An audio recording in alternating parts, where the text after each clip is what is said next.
Welcome everyone to Heart Snuggles. We're so happy you're here today.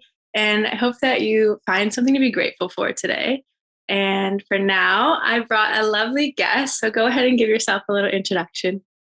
What's going on? Thanks for having me. My name is Anis. I'm an artist, and I'm just really honored to be on Heart Snuggles. I want to open my life to more conversations, and especially conversations that go bigger and wider than just music. So this is really a pleasure for me.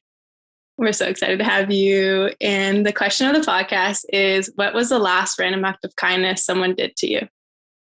Oh, man. My friend Rob just brought me a taco. We were working outside, and I didn't go to get lunch with him and Issa. And then he came back with a taco for me. Cute. That's so sweet. I find that's almost the best random act of kindness. Oh, we love food, especially taco. Yes. Awesome. So tell us about your journey exploring this artistic creativity you've tapped into in your music. Yeah. Well, I think I found that music and artistry is just like navigating life's emotions, navigating the human experience. And I didn't always consciously know that. I just was doing it subconsciously. And then the more that I've gotten into songwriting, the more that I've come to see like, oh, I'm writing this song because I want to unpack my experience with love. I want to unpack my experience with self-love. I want to unpack my experience with regret or whichever emotion it is. So I think it's just really, artistry is a beautiful way to sort of do some self-therapy and figure out whatever it is that's on your heart.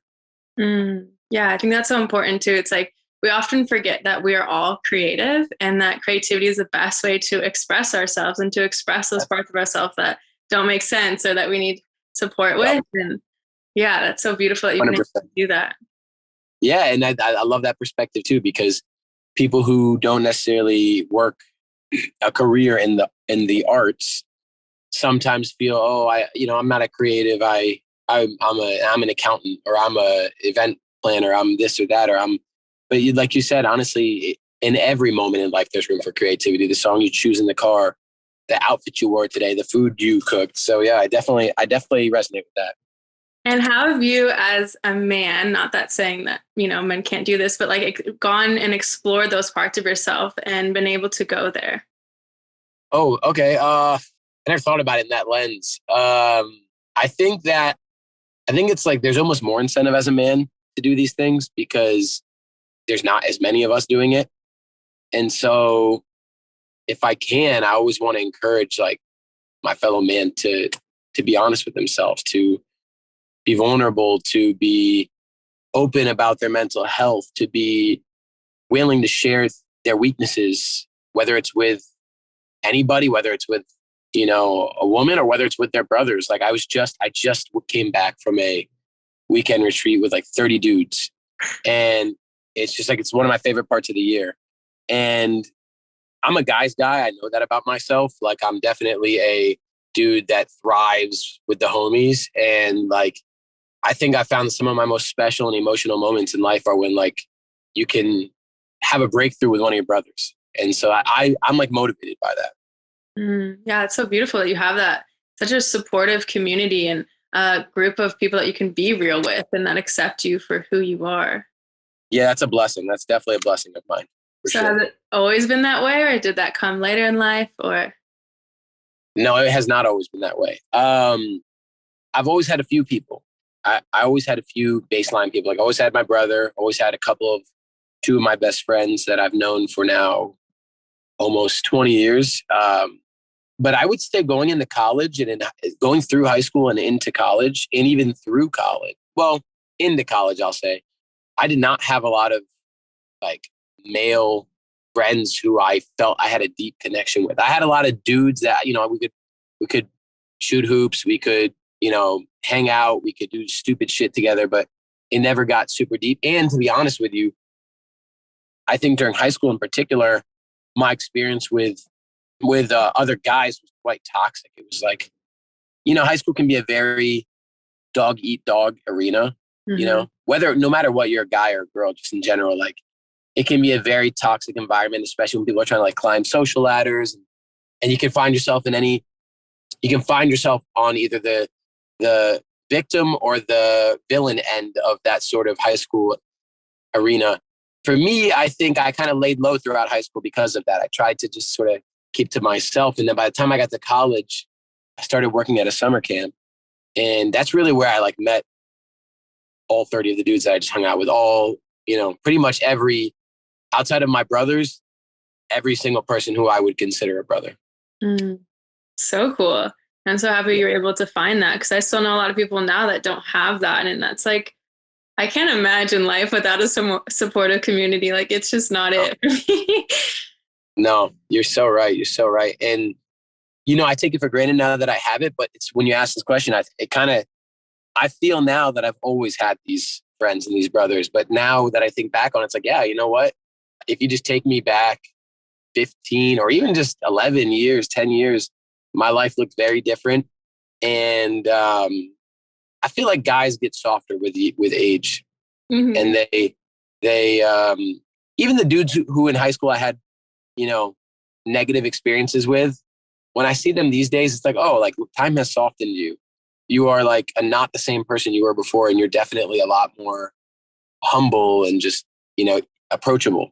Mm-hmm. I rarely run into these people, but even on social media, you can tell. Yeah. Yeah. I love that. People getting softer. It's like my favorite thing. Because so many of us still are so hard, and there's so many reasons in life to stay hard and to stay protected and to hide your heart and to hide your emotions. And it's hard to soften, but like every time you can, you just experience life so more fully and you keep attracting those same people. So yeah, what would you say if someone were struggling to find people that were like them that they could connect with? Go into the spaces where people are going to share your values, Like I didn't share the values with the people in high school or in elementary school. And because of that, it was tougher to find companions. Mm-hmm. But once I started working at summer camp, I worked at a church camp, right? And like as a believer myself, like being around people who shared those values of faith and spirituality and service and those virtues, those principles, if somebody shares that, you're going to have a much higher chance of connecting with them. That's not to say that every single person you find, even in a church or in a ministry or you could go anywhere and you still might not find that you connect with everybody. But if you put yourself in those arenas, you're going to find that like people will fall into your life like blessings. They really will. They will fall into your life like it is the fall and you're walking underneath a tree. Like it's so real. And, I can say in adulthood, that's harder. It's definitely harder. I made all these friends probably around 20, 21, 22. And I can see now that I'm in my later 20s that it's not quite as easy. I made these friends while working at a summer camp in between years of college, right? I had that privilege. I had that luxury of time. But, as you enter your 30s and your 40s and you kind of get caught up in the workflow and you sort of start to succumb to the pressures of life of got to get married, got to have kids, got to do this. The opportunities to make new friends are not presented to you so much. So you sort of have to seek them, And I think I still think it's so possible. I think it's so possible because I've made at least one or two new best friends this year. And that's all through artistry and music and social media. And so they wouldn't have fallen into my lap like unless I put myself there. You feel me? So yeah, I think that's so important. Like we can live by these stories. Like everyone says that, oh, as an adult, it's so hard. Like, they like stop living their lives and living the possibilities. Like life is so big and grand. And we put ourselves in these little boxes. And I've moved about, I don't know, probably 10 times in the past 5 years. And I've always found my community and always found people. But you're right. Like you do have to take that first step forward and take that first action. But as soon as you do, you will always find your people. So yeah. So real. So real. And so now that you're doing music and you're starting to glow up a little bit more, how is that transition been to be seen more? It's scary. It's scary because I'm a visionary, and as a visionary, you can see things that other people can't see. You can almost experience things that haven't happened yet because they're going to happen. And the things that I've seen from 2 years ago, they're happening now. And I guess why I say it's scary is because once your visions start becoming realities, you have to navigate them.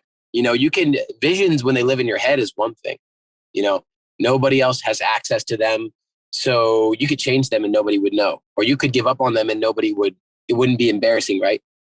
Once your visions become realities, people start seeing it and they want to live within your vision and they want to share your vision and they want to see what's next with your vision.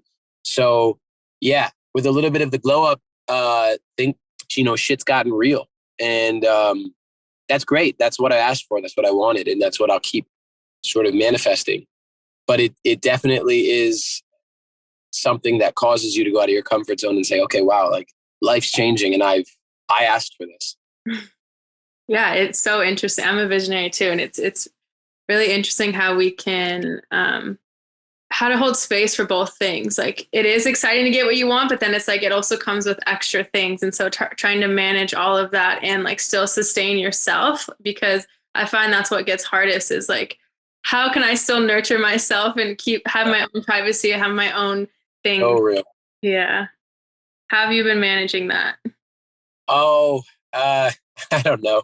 That's still very much a work in progress. You know, I think that I stay around my intimate squad.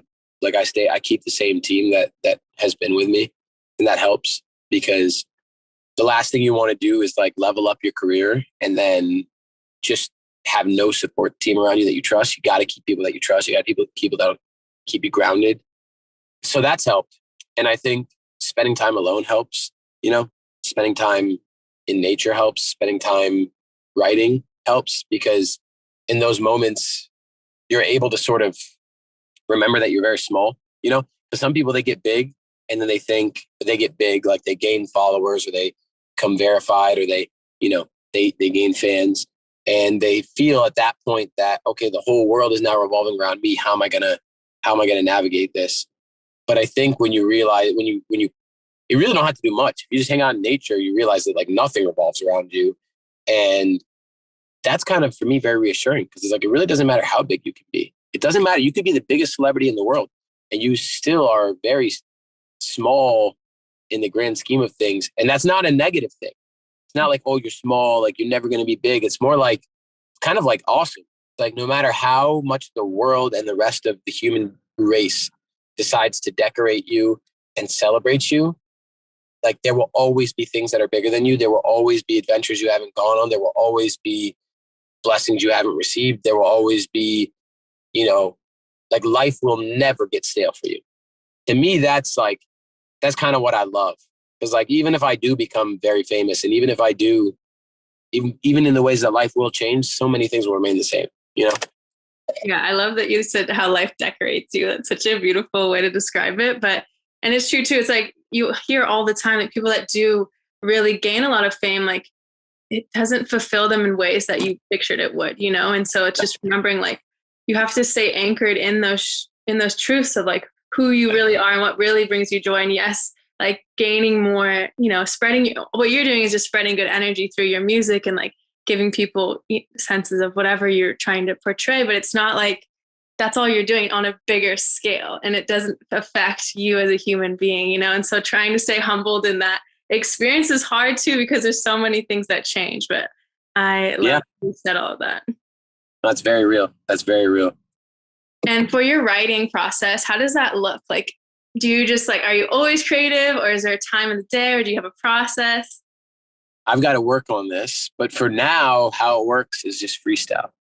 Freestyling was always my therapy.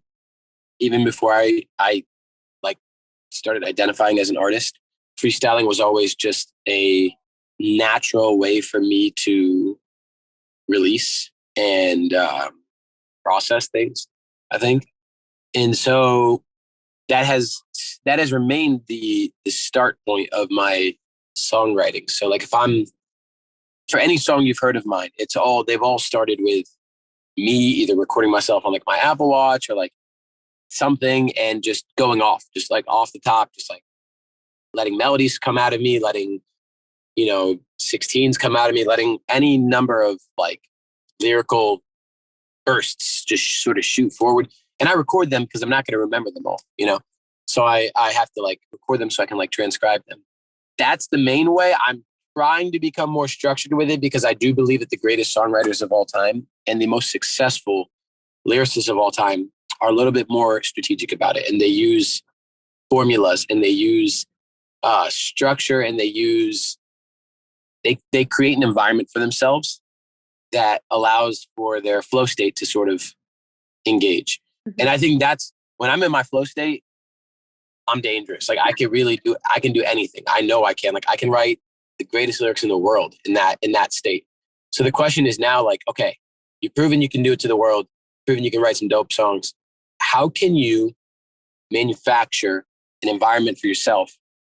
Whether that's the place you're in or the things you have, could be as simple as the drink you're drinking or the essential oils you've got. Like it really doesn't matter. Like I saw you got that. I keep them on me too. How can you sort of manufacture that and most efficiently engage your flow state? That's the question I'm still trying to figure out.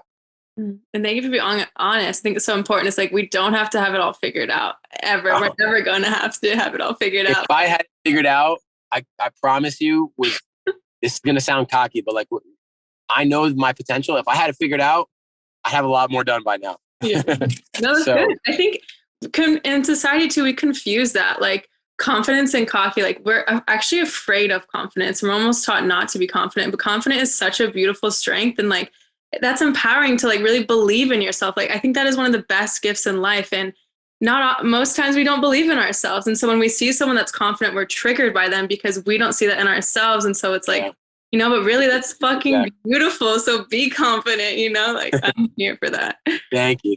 Well, it's like a necessary ingredient in self-love, like if you don't, and it's a choice, right? Like I always try to tell my community, like self-love is a choice. Confidence is a choice. And I know that when people hear that can trigger them because they're like, what do you mean? No, like if I could, I would be. It's like, maybe you don't know how to, but it's a choice. And, it's times where I'm not always confident. Then you can't be confident in every single moment. But I really think confidence is just like perseverance. Like you just got to choose to believe in yourself more times than you choose not to. Mm-hmm. And if you can do that, like you could love yourself and then you can do any number of things. Beautiful. It's facts. And who do you look up to in the music industry? You were talking about how some of the best writers and stuff have this little structure. Who are some people that you admire? People that I admire in the music industry. There's a number of them. India Arie is one example. I think she's just an example of someone who she writes songs so transparently. Her lyrics are as if you're having a conversation with her, which for me, like that's the best kind of music when you feel like the artist and you are in a dialogue. And she's not afraid to incorporate, her beliefs on self-worth, self-love, faith. So that's somebody who I really draw inspiration from.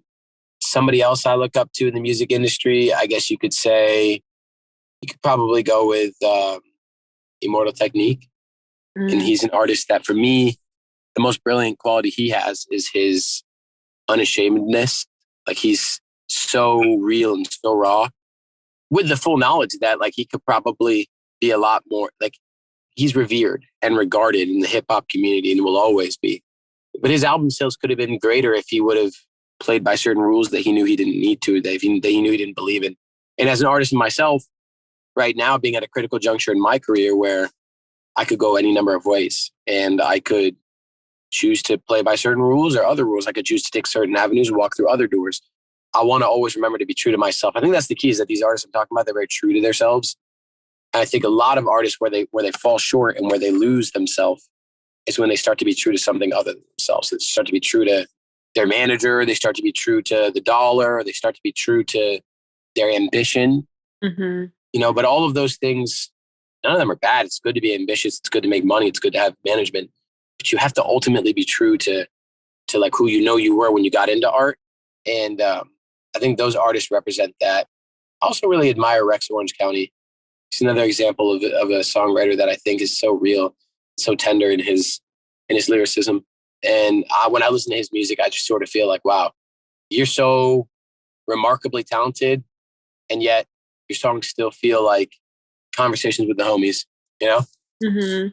Yeah, it's beautiful. I love that too. All those artists. And I think that they stand out more too, like when you can stand truthful, not just like go with the trend or whatever, those things that are happening. And so how do you find that you can stay true to yourself amongst all of this?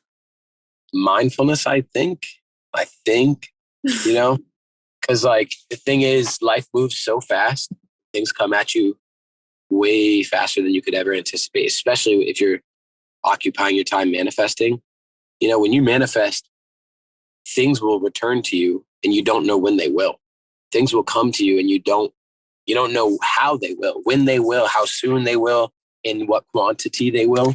So things come at you fast. And I think if you're not, the only way to slow time down at all in life ever, the only pause button or like slightly adjusting tempo is mindfulness and meditation and breath. I'm not very good at it, which is why life is moving very fast for me. But I do know that that's the answer. If you can focus on present moment, if you can be present using your breath as the mechanism to anchor you to the present moment, you can be alive and not sort of fast forwarding through life. Because that's really, when I look forward at all the things that could happen, I'm dead right now. When I look back at all the things that could have gone differently, or, for any reason I'm looking backwards, I'm dead in the present moment. This is the only way I'm in the present moment and alive is mindfulness. So I think for me, trying to improve my ability, be mindful, is probably the only way I can stay true to myself, because staying true to yourself is a choice, right? You can't make a choice if you're not present, right? Yeah. If you're not present, you are not able to make a choice. You are just going to be influenced and moved by whatever comes your way. So, yeah, I definitely think mindfulness is the answer to that question. I think so too. Whether or not I know how to do that. That's okay. I mean, we can't, we're all human, we have to keep remembering that's the biggest truth of them all. It's like, even if we know all these truths, like sometimes we're not connected to the truth of the matter. So, and that's okay. Do you know what human design you are? Have you heard of that? No. Okay. You sound like you should take that test. It's really interesting. Human design, it's like the human design test. Yes, there's 5 different categories, and each one it just helps you understand yourself more and like your needs and what you are. There's manifestor. I'm gonna check it out. Yeah, it's good. So cool. What are you working on? What's the future look like for you? I've got a few more songs that I really, really, really want to drop, and I'm just waiting on a few things. And then when those things come to fruition, those songs will drop. So yeah, I think for me now, the game plan is just consistency. As an independent artist in particular, you're going up to bat against a whole industry of well-marketed and well-represented artists. So I have to be consistent. And that's on all fronts. I have to be consistent in my releasing of music. I have to be consistent in my social media presence. I have to be consistent in my songwriting process. I have to be consistent in my promotion. So yeah, just dropping music. And in the process, I think there's a few things I think will come my way. I think I'll start collaborating with more artists. I think I'll start featuring on other people's songs. I think I'll start saying yes to more opportunities like this conversation. So yeah, that's kind of like what's up the pipeline for me. It's exciting. That's super exciting place to be. It's like, yeah, like you said, there's so many ways that you can go right now, and things are just going to continue to flow to you as you continue to just be you and share your magic. So thank you for doing that and stepping into that. And is this something that you always knew you wanted to do, or how did it happen? Oh no, definitely not.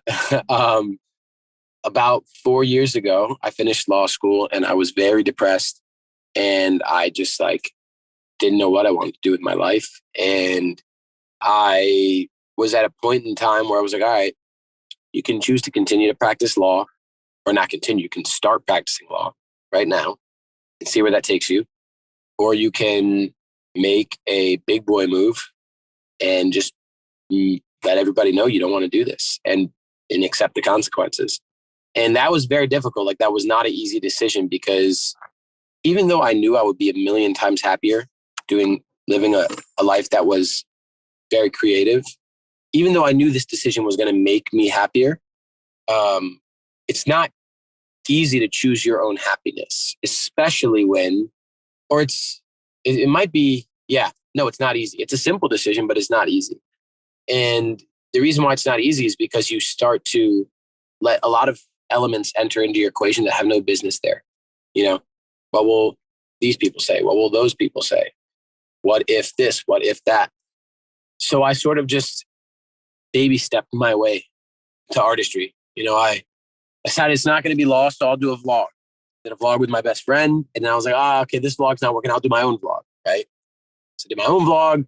Then I started noticing, interesting. I'm doing a personal vlog, and yet I'm starting to like share like musical things with these people. Why am I doing that? Why am I freestyling for them? Why am I doing little like covers of songs for them? And then like slowly but surely, I kind of tiptoed my way into the pool. And then it became very obvious to myself and everybody who was sort of like following me at the time, like, oh, like, I think he wants to do music. I think everybody else realized it around the same time I realized it. And then at that point, once I was, you know, it's like once you get in the pool, once you get your shoulders underneath the water and you're like, all right, like it's not so bad, you swim. And it's kind of been that ever since. And like, I can't really even imagine, I never looked to the past really, but I can't even imagine what it would be if I can't see myself living any other life now. But at the time, it was very scary to even imagine being in these shoes. But that is the most beautiful thing because it just tells everybody else who I know, like, you could think you're trapped and you're not. Like, you are not trapped. You are never trapped. Like, you are your own prison guard. Like, you decide if you want to keep living that life or not. And like, whatever choice you make, everyone else is going to adjust. And easier said than done for some people because I had the privilege of having a very supportive family. And like, I know some people, they don't always have that, but I still think even in the worst of circumstances, you can choose your own life. Huge. That is like the biggest thing ever. And, you know, it's like, it's almost the easy path, like law school, not that it's easy, but it's that like concrete, you know, stability, safety, security, people look up to you, you're a lawyer, you know, it's like all these things, or you just like detach and like connect to, well, yeah, what brings you joy. And but look at you now, you know, it's like always follow your truth. You will be rewarded and it might not come right away, but like follow your truth. Yes, I could not put that better because you're right. It is easier to do what looks harder, right? Like someone might say, oh, like you're going to be an artist. Like, look at this slack ass. Like, you know, he's just trying to like sit around and make YouTube videos. Like, meanwhile, like they look at lawyers and attorneys and they're like, oh, wow, like that's so impressive. Like, but in reality, it's not. Like, you're so right. The more commendable thing is having the courage to live your truth because everyone's commending you. Everyone's supporting you when you want to do law because you are taking the structured path that they all took. So it's like, yes, you're bought into our way of seeing life. So we're going to push this. The moment you start kicking down doors that they were afraid to kick down, they're like, what the hell are you doing? Like, you're going to fail. Like, because in reality, what they're saying is like, I could never do that. I would fail. Right. Yeah. But the beautiful thing is you can't let other people's doubt in you be your motivation because then when they stop doubting, you have no motivation. So I never looked at like their doubt as like, oh yeah, I'm going to prove them wrong because it's very toxic and it's not sustainable. I always actually looked at it as like, if I can manage to deal with the shit talk in the meanwhile, when I do finally start making my visions realities, like their life will change. Like they will have to see, like they will have to say, oh shit, just 3 years ago, I was saying this and now look at him. What can I do now? You know, because it gets you, it's kind of exciting to be the proof, you know? Yeah. And it gives people permission. That's like the biggest thing I always say. It's like when you do that, it gives people permission to be themselves and to go to those parts of themselves they've been afraid to access or try the thing that they've been dreaming of trying or any of that. Yep. Because we all need hope. And like, yeah, there's, especially right now, there's so much fear going around. We're just like, fear. We're all trapped in this big fear bubble. So like when you can just like step into love and step into that high vibration, it's so powerful. That's very real. Yeah, I like the way you put that, giving people permission, because I think in that sense, it's like leadership, you know, like leaders are going to show people the way. And if you feel that you are a leader, if you feel that you do have that quality in you of being a trailblazer or being a leader, like it's your duty to use it for people, to give them permission, right? Like, because it might just take you, some people, they're going to need to see you get all the way to like the highest of heights to be like, okay, maybe I'll open up my side hustle, right? But some people, all they need to see is like, wow, that guy got 10,000 followers. Shit, I'm going to start like working on my art. Like, so like, I think that in any number of ways, when you give people permission, it's so rewarding for you, because you are using those qualities of leadership that exist in you. And that if you don't use them, they start to either dull out, or it's almost like there's a cry inside of you that you're never listening to. Mm-hmm. So it's like this dissonance with like how you're supposed to be and how you're living.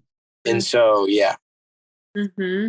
Yeah. Definitely. And it's just also another, like, it helps me to just knowing that it's not just for me when I'm doing this. Like, I'm actually doing it, I'm impacting a whole community around me, even if it doesn't feel like it or you don't notice it right away. Like the beautiful messages will come to like reaffirm you. Absolutely. Absolutely. Will you sing us a little one of your songs? Give people a take? Yeah, why not? It's been a minute. All right. Question is, do you have a song in mind, or should I just go for my own? You go for what? Follow my intuition. Yes, follow your heart. All right. Let me just pick a beat and roll with it. Where do I want to go? I think we will go. So, I mean, based on the flow of our conversation, it would make sense to go with Drunk on Myself, but maybe I will. I think I will go with Drunk on Myself. I think I'll just do it because it's too fitting. It's too fitting. It's a conversation about self-love and about living your truth and being honest with yourself. So let's go for it. And let me know if the audio is not working. Yeah. I've been drunk on myself for a while now.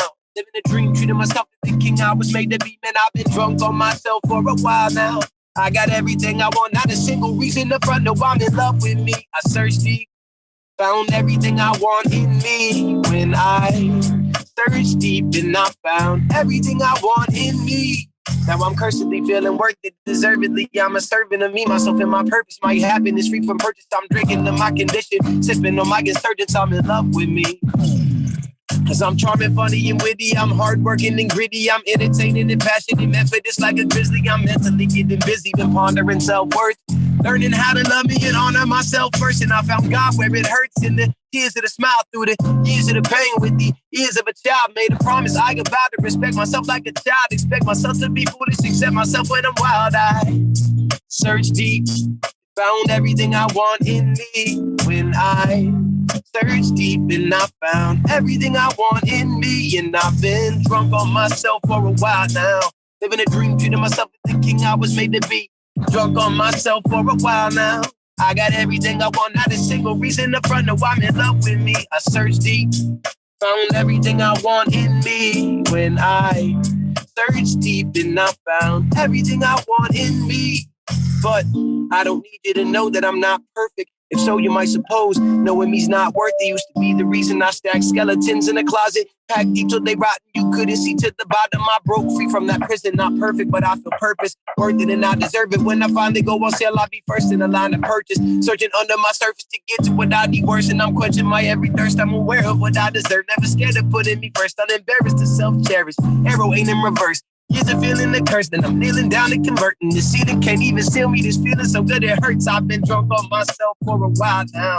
Living a dream, treating myself as the king I was made to be. Drunk on myself for a while now.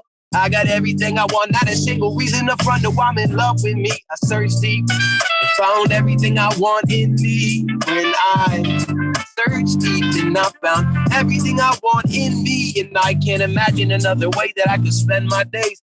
Self-love is a necessity you cannot replace. No affirmation of praise could fill in the vacant space reserved for the woman brace. Only you can create. It's not cocky or self-centered to offer yourself grace. Offer yourself a place where no judgment awaits. Hurt people, that's how the cycle is shaped. I refuse to be ashamed. I'm smiling right in my face. I've been drunk, yeah, on myself for a while now. Tell me what you really want. Pass the mirror, ask the child inside, like, what do I really want from me? So yeah, that's basically our whole conversation, huh? Yeah, so beautiful. I love your voice. Have you always had this voice, or did you have to like train yourself? Train myself? Nah, I need a lot of training, to be honest with you. I think this is my voice. And if I did train and if I did have enough discipline to like do the proper exercises, I think I'd probably be able to do a lot more with my voice. I have better breath control. I'd have more control of my tone. I'd be able to do more things. But at the end of the day, one thing I've realized is like, I always wanted other people's voices. I always wanted like to be able to do the vocal, like gymnastics that some people can do, you know, like, wow, they can do these crazy runs and riffs and, oh my God, their range. And like, but if I can't do that, maybe I'm not as good as them. And then one thing I realized is like, no, like everybody's got something about their voice that makes it special. And for some people, it's that those crazy like flexibilities. And then like for me, I think I've come to realize it's my tone that I really love about my voice and that other people seem to connect with. And so I think that's just a life message, right? Never compare yourself to other people because what you have is different than what they have. And it's what's going to make you special. Mm. Heart snuggles. To the theme. To the theme. And last thing is, how was it for you to like share your voice in front of others? Was that always easy too? Or did that like take a little bit of like nervousness at first? Oh, definitely a lot of nervousness and anxiety for sure. When you have something you care about so much, it's really scary to share it with other people. And I think that's why a lot of people are afraid to be outwardly creative because in reality, the things that they're going to be creative about are the things that matter to them, are the things that so like if you're going to share the things that matter to you with other people and they're not going to like receive it well, like, oh my God, that's crushing. That's 10 times more crushing than like not being good at something that doesn't matter to you. Like, I don't give a shit that I can't do like a math equation for you or like, you know, I can't read as fast as other people. But like, if I were to share my voice with you or my lyrical ability and you weren't impressed, oh my God, now my whole identity is in question, right? Mm-hmm. So, you know, I think that there was a lot of that bullshit in my head causing me to be anxious and avoid live performance and sharing myself with other people. These days, I've come to realize nobody is for everybody, but everybody is for somebody, right? So like, there's going to be people who are not impressed by me, and that doesn't make me any less like excellent or special in what I do. And there's going to be people who wouldn't care about this conversation we're having, and that doesn't make it any less wholesome or meaningful or impactful. And I think the more that people sort of accept that like what you have is special, even if some people don't appreciate it. Like what I'm trying to say is when you realize that other people's opinions truly have zero impact on the worth and the value and the impact of what you're doing, then why would you be afraid to share it? You know, they can't do anything. It's like we give people this power over our gifts. Mm-hmm. And then once we realize that they don't hold that power, our gifts become like our wings to fly and to share with people. So it's like, I really think for me, it was just overcoming that. It was just a perspective shift of like, holy shit, no matter what, it doesn't matter, you know? Yes, fly, baby. We all need to be flying. You know what I'm saying? Yes, so good. Oh, thank you so much. It's been such a wonderful conversation. And if people want to find you or, you know what you're up to, where can they do so? Just look up my name. Just look up Anees, Anees. You'll find me everywhere. Even if that's not my handle, thank God I have a unique name and I will be the first person you see. Yes, perfect. Thank you. Awesome. Thank you.